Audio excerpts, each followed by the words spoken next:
Hey guys, it's Johanna with Echoing Magic Travel, and I have a question for you. Have you ever wondered if an Alaskan cruise is really worth the hype?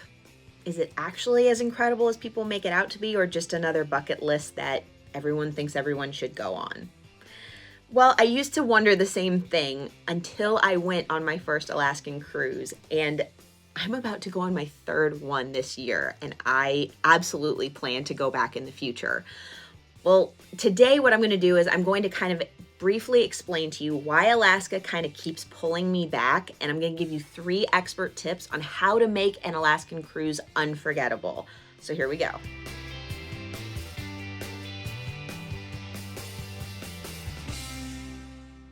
First off, thank you guys for watching. If you haven't already, click subscribe, ring the notification bell so you don't miss any of our amazing videos. First things first, let's just talk about how big Alaska is. It is huge. It's massive. I don't know how many of you remember in elementary school, there was always like a side area for Alaska and Hawaii. It never really helped me visualize how big Alaska actually is. But to put it in perspective for you, Alaska is the biggest state in the US. Most of us know that, but it's so large that you could fit Texas, California, and Montana inside Alaska. There would still be room to spare. It's got gorgeous natural beauty. There's over 3 million lakes, 100,000 glaciers, and 17 out of the 20 highest peaks in the United States are found in Alaska. But here's the thing. Most Alaskan cruises actually stay within a group of islands that goes along the southern coastline. And that's why a lot of people maybe would choose to do a cruise tour, which involves a land stay either before or after your cruise, and kind of get you a little bit more up into Alaska. If you want to see more of Alaska beyond the ports, I would recommend considering a cruise tour for your vacation. Here's one more important thing to remember about Alaskan cruises. They only run from late April to early October, and they fill up fast.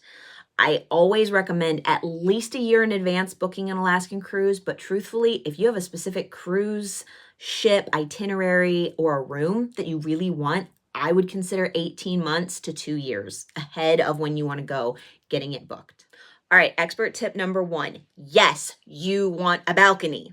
This is the number 1 question I get asked. Do I really need to spend the extra money on a balcony room?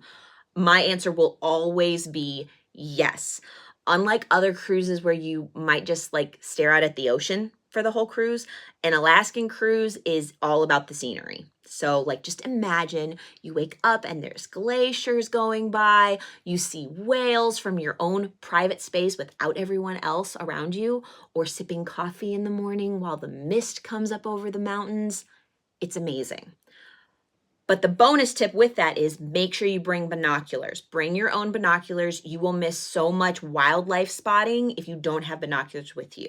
So make sure you bring those for your balcony viewing. All right, expert tip number 2, make sure you check your room location and your cruise route. These are 2 very important things to double check. Not all Alaskan cruise itineraries are the same, and your room location really matters big time. So for example, some routes only go north to south or south to north. South to north. That means only one side of the ship is going to get those shoreline views that you want for the whole trip. So like if you're on a north to south cruise, you want to get a balcony on the port or the left side so that you can get those scenic views. You get it on the other side, you're not going to see them.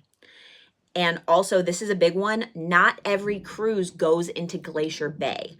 I made that mistake on our first Alaskan cruise, and I was so disappointed that we didn't get to go. So if Glacier Bay is on your must-see list, make sure you double check your itinerary before you book. Ensure it's on the itinerary. Not all of them have it. All right, last expert tip, number 3. Plan your port days very wisely as far as excursions versus sightseeing. One of the toughest decisions you'll probably have to make is whether to book an excursion when you're in a port or just explore the ports on your own timeline. Because believe me, guys, there's not always enough time to do both as far as the amount of time that you're in a port. I'm going to give you an example of each from the same port. So on our first Alaskan cruise, we went all out in Juneau. We booked the bucket list excursion, which was for us a helicopter ride out onto a glacier and we learned how to do dog sledding with real teams of sled dogs. It was incredible. But after we got back from that, we were exhausted and we didn't have enough time left or energy to explore the city at all. Fast forward to our second cruise in Alaska. This time we went with both sets of our parents and it was so special. But we went ahead and skipped the excursions in Juneau and we just took the day to wander around the city. We stumbled upon so many just beautiful little things about Juneau. We found a bookstore. There was a cute Labrador who he said hi to every guest as soon as they walked in the door. There was an amazing coffee shop we went to. The best scones and the coffee was amazing. And then we kind of wrapped up the day with an impromptu ride up the Gold Belt tram to the top of Mount Roberts, and you can see the whole city from the top. It was breathtaking. Absolutely recommend doing that when you're in Juneau. My advice would be personalize your trip. Decide what is a must-do for every port or destination on an Alaskan cruise.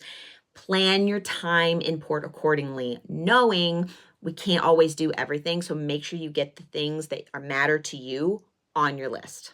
To kind of wrap things up, I want to give you guys one of my favorite quotes, and that's from Brave. Our fate lives within us. You only have to be brave enough to see it.